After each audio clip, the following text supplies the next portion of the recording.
Hi ex, puwede ba kung sakaling okey na ako, wag mo nang guluhin pa yung mundo ko.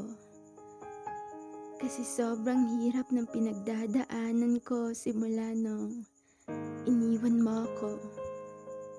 Di ganun kadali para sa'kin na magsimula muli. Lalo pa nasanay na ako na ikaw ang kasama ko. Nasanay na ako na ikaw yung kausap ko.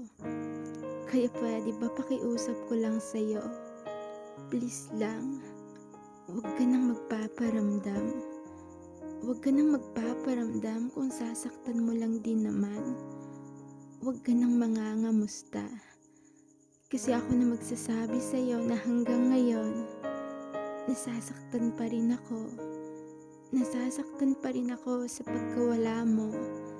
Kasi sobrang minahal kita.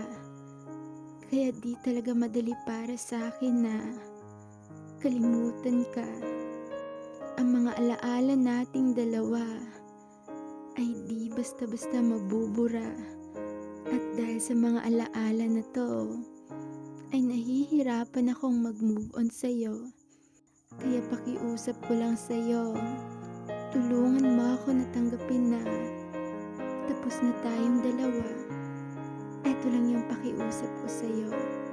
Kung gusto mo talagang tulungan ako, huwag ka na lang gagawa pa ng motibo. Kasi ayaw ko nang umasa pa na babalik tayong dalawa. Kasi pinipilit ko nang tanggapin na hanggang dun na lang namamagitan sa atin. Kaya pakiusap ko lang, huwag ka nang magpaparamdam. Huwag ka nang gagawa ng rason para umasa ako na pwede pa kung wala naman pala. Kasi gusto ko na maging masaya kahit wala ka. At di ko yun magagawa kung magpaparamdam ka pa. Kaya pakiusap ko lang talaga, kung dadating ang araw na okay na ako, please lang, huwag ka nang magpaparamdam.